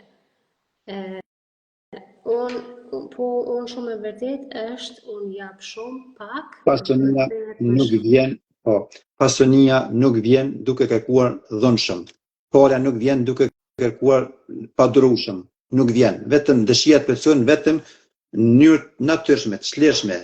Nuk mundesh me marr lek, me bë porë shumë me dhunë. Hajt më shpejt s'po pritet, po pres, s'mu vonun. Merren pak me punë. Kjo është mënyra dhënshme, është mënyra jo e duhur e kërkimit të pasionisë. Pasionia duhet vi lehtë, duhet të paraprish me mendime pozitive, sepse nuk vjen në mënyrë dhënshme, asgjë faktikisht në këtë botë nuk vjen në mënyrë dhënshme. Gjithçka vjen në mënyrë të shleshme, në mënyrë normale. Kjo është e mira edhe më e kuptueshme se kur e ndjen pasurinë, kur e ndjen bollëkun, jo nga mungesa, nga frika që nuk i ke, se ka ndoshta njerëz që nga frika përsëritjen afirmime, nga frika hinë edhe meditojnë për bollëkun, sepse janë në frikë. Ti nuk mundesh me gënjy universin, por nëse vërtet e ndjen atë bollëk, atëherë vetëm po haku, edhe nuk do të shkoj një kohë gjatë dhe do të di pasuria. Por në tjetër anë dush me vepru paralel, prap, nëse vetëm burri punon dhe ti nuk punon, edhe tani vetëm përsërit afirmime edhe këso gjana tjera, por nuk lëviz, nuk paralel, nuk vepron, atëherë normal që ti e pengon bollëkun, nuk e lejon më orë ti. Që unë njoh shumë njerëz që në xhep nuk mbajnë më shumë se 5 euro ose 10 euro nga frika se mos po shpenzon, mos po fiket. Njoh shumë njerëz që kerrin gjithë e kanë në rezervë, dritën e kuqe në rezervë, domethënë. Po. Njoh shumë njerëz që ti fiket që është sidomos të në Kosovë, dritat natën vetëm një lojë, gjitha i nalin se po vjen rrymë ashtu. Një njerëz që telefonin e kanë në rezervë, batarinë e kanë në rezervë, gjithçka kanë në rezervë nga prika se po varë për unë. Faktikisht kjo është si themi ndjellje, është varfëri shpirtërore dhe kjo nuk të lën asnjëherë me pas më shumë. Asnjëherë nuk me pas më shumë. Unë për zotin shumë shpesh kur i shoh njerëzit. Varfëria është smundje, nuk është varfëri. Unë tani që thash edhe më herët jam shumë vëzhgues, shumë sakt e di se ku do t'jetë e ardhmja e atyre personave, e familjeve caktuara ose e personave caktuarave, vetëm në bazë të energjisë frekuencave që janë, edhe në bazë të fulurit, se si flasin, sepse pa e ndjen nuk del as fjale, edhe e di që se në cilat frekuenca janë, vetëm në bazë se si flasin, edhe mënyra se si jetojnë motorisht. Edhe një tjetër du të ashtoj këto. Na nuk mundemi, është shumë e vështirë pra me u pasuru, nëse nuk bojmë hapa, edhe nëse... Ma morë përgjigje. Nëse nuk e jetojmë. Ma bone me i. Po, i them kësaj mirijes që me rrugë, po të që më punën bashkërti, me rrugë nuk pasurohet askush. Rruga është sa për të jetuar, ose sa për të mbijetuar. As gjë më shumë. Njeriu meriton dhe ka mundësi, ka forcë, ka energji me shku për te i saj. Prandaj për të pasuruar, sepse edhe në qëni pasur ka një kufizim pa kufizueshëm. Sepse themi për shembull një njeri i pasur ka 1 milion euro. Ai s'është i pasur, ai është i komur, sepse i pasur është kur nuk kërkon më shumë se sa aq para. Kupton, po nëse ki 1 milion dhe dëshon të kesh 1 milion 100 euro, atëherë ti nuk je i pasur, sepse po kërkon të marrësh më shumë. Dhe zonja Krosi, njeriu me rruga nuk mund të pasurohet. Rruga është vetëm sa për të mbijetuar. Njeriu ka kapacitete, ka energji, ka fuqi, ka rrugëzgjidhje për të marrë më shumë se kaq, sepse për të jetuar, jetojnë edhe kafshët, jetojnë edhe shpezët, pa rruga, pa asgjë, por jetojnë, më bën një jetë sikurse ne. Mirë po ne dallojmë nga to dhe prandaj Zoti na ka lënë një intelekt që të mendojmë më shumë, që jetojmë më mirë se sa gjallësa tjera. Dhe nëse ne jetojmë, ne i kënaqemi me një rrugë, them unë punoj një rrugë, sa për hangër me hangër pikëm dhe mjafton muj mdel ose s'mdel në fund mujit, atëherë kush dallimi jon nga një themi një i riç ose një kërmill, që ata bëjnë jetë lumtur sikurse ne. Por ata janë i takojnë botë shtazore dhe nëse ne jetojmë si ta, kur dallimi nga ta, vetëm sepse flasim. Prandaj ne është pak ajo frika që na është edhe frika ende e madhe se sa guxojmë me kërku, e kemi gjithmonë atë programin se me kërku shumë nuk është në rregull. Ja, edhe është frika tjetra që nëse unë kam arritur në fillim një dëshirë, e frikon se tash do të ndodhë diçka e keqe se është ajo program që mundesh me pas gjitha. Ja, ndëgja, frika, po kjo gjithsesi. Frika nuk do të jetë frika e ndëshkimit, frika e falimentimit, frika e dështimit më e madhe se sa dëshira e pasërimit. Domethënë ti zgjedh apo don më friksu më shumë apo don me pas të drejtë ose me luftu më shumë për të pasur diçka që ti e don. Domethënë nëse frika është më e madhe, ti s'mund ta kesh kurrë tjetrin. Dhe nëse kjo është dëshira, vullneti, vendosmëria më e madhe për të marrë diçka që s'e ke pasur, që diçka që dëshon është më e madhe sa frika, atë frika do psohet edhe bie i hub fuqia ose edhe s'duket fare. Edhe natyrisht vjen tjetra, sa jemi na të guximshëm për me u pasuru. Guximi, e kam thënë edhe më herët, guximi nuk është mungesë e frikës, as nuk është kundërshtim e kundërt të frikës, guximi është triumf, domethënë është fitore mbi frikën. Nëse ne guxojmë të them drejt, për shembull të ecim në një pirg 10 metra mbi tokë, që nuk do të thotë se ne s'kemi frikë, por kjo do të thotë se ne kemi mposhtur frikën, domethënë kemi mundur frikën. Prandaj guximi është lufta mbi frikën, është triumfi mbi frikën, nuk është mungesë e frikës. Prandaj ne në jetë shumë gjëra nuk i bëjmë për shkak të mosguximit. Neofobia quhet. Neofobia zakonisht kemi të gjithë, dikush më herët, dikush më vonë, kur ne kemi frikë bëjmë diçka më ndryshe. Shkojmë punë, kthehemi, shkojmë në shopping, kthehemi, shkojmë me kërë dikon kthehemi dhe nuk lëvizim asnjë hap më ndryshe. Kështu jemi mësu e programojmë. Jeta jonë bëhet një program. Domethënë ne jemi një të programuar sikur se treni që ecën në dy binar. Prandaj kjo është neofobi, ne nuk guxojmë për shkak të frikës, domethënë për shkak mos guximit, mos bëjmë gjë ndryshe. Dhe vetëm ata që provojnë të bëjnë gjë ndryshe, ata e kuptojnë që shumë gjë njëri mund të bëj. Sa më larg ata që ngjiten moje të larta, sa më larg që ecin mojet, rreziku është më i madh, mirë po, është edhe pamja duket më e bukur. Sa më larg që ngjitesh, pamjen poshtë është më e bukur. Prandaj vetëm ata që shkojnë shumë larg, vetëm ata mund me kuptuar se njeriu mund të shkojë kaq larg. Të tjerët ngecin rrugës. Dhe ne vendosim pa marr aksion, pa e filluar rrugtimin ton, ti nuk mundesh kur me ditë se aja dela nuk e. Po, dhe ne vendosim fokusin të qëllimi, nëse fokusi është të destinacioni, është e pamundshme mos me dorë.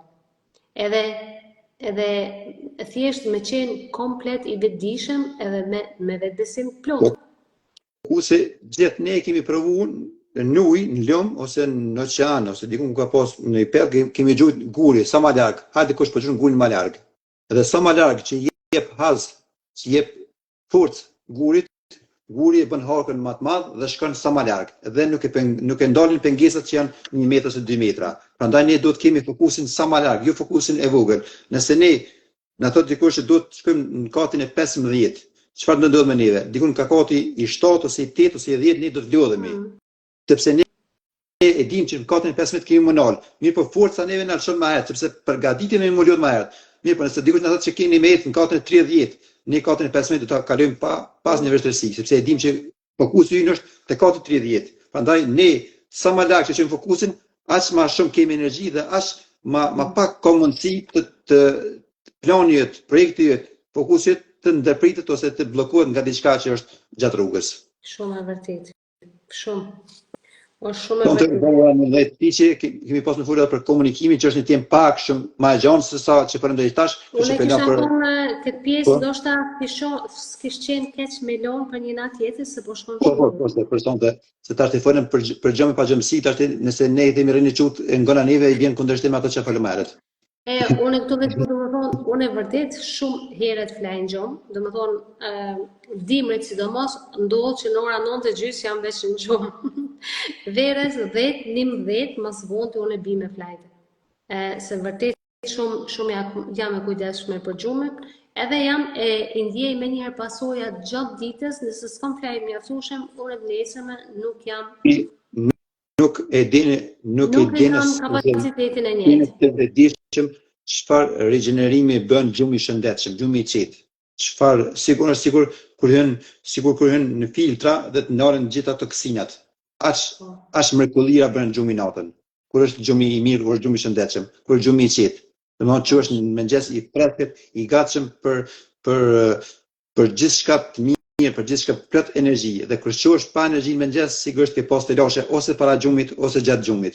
S'është e mundur që ti në mëngjes qohesh edhe telashet e ditës, më njerë të fillash në mëngjes. Jo, telashet kanë fillu ke flajt me telashe, pas me thjetë ke pas telashe dhe ke flajt me telashe dhe kuptohet që je zgjuar me telashe. Pra gjumi i shëndetshëm bën mrekullia në trupin tonë, na rigjeneron, na përtrim. Po thëshin gjumi e rrit fëmin.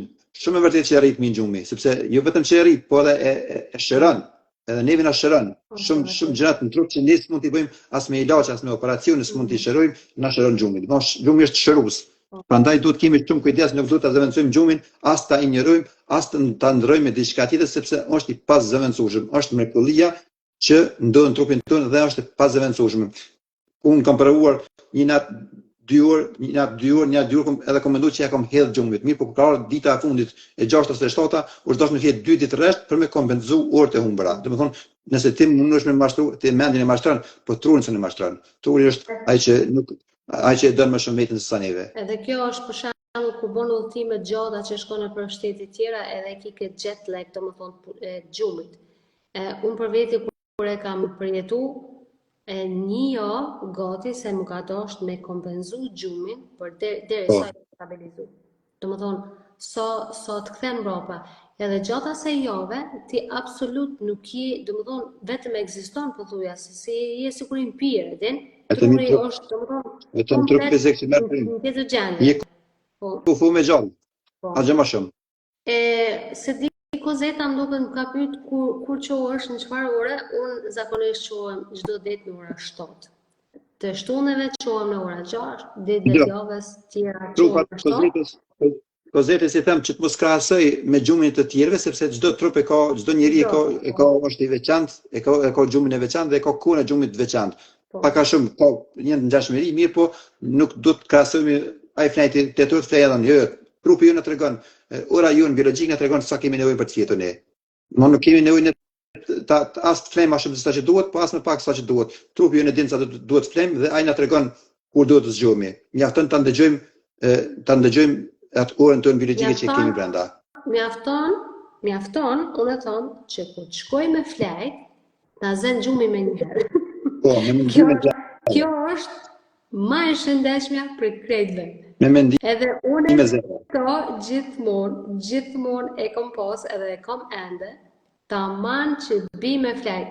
Është prana kjo, nëse zgjohem herë çdo ditë, sikur zgjohem domethënë ora 7, unë tamam bi me flajt, ndodh për Zotin, hala bashku me Ramir, unë veç tash jam lodh, sinqerisht jam lodh, duhet me flajt. Ndodh që ka njerë tutem që mos po merr gjumin kom hala para në 7 se aq shpejt merr gjumin.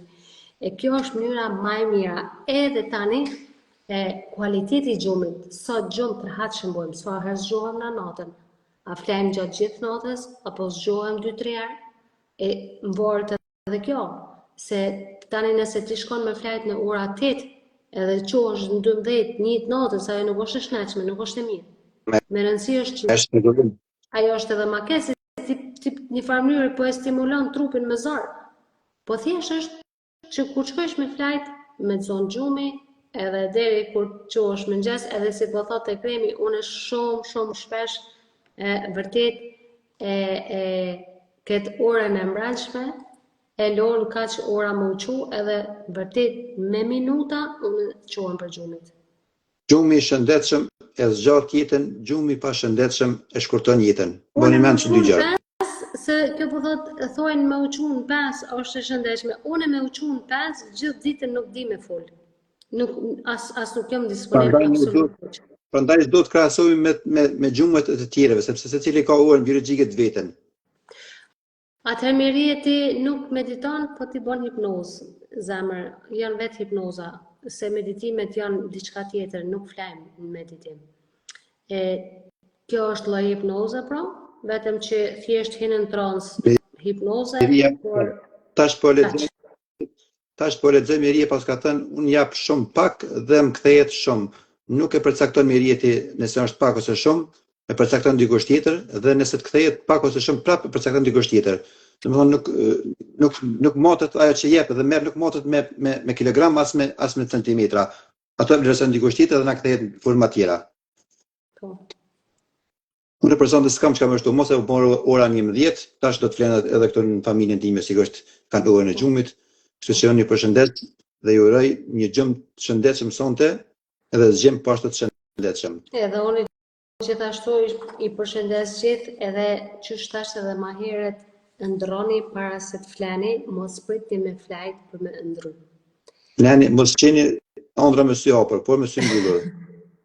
E krem natën e mirë. Natën e mirë, natën e mirë. Edhe unë mezi pres me marrë koha më shku më ra me fletë, se s'di që ka diçka më të mirë se gjumi. Kështu që shijojeni natën e mirë. Natën e mirë. Mirupafshim.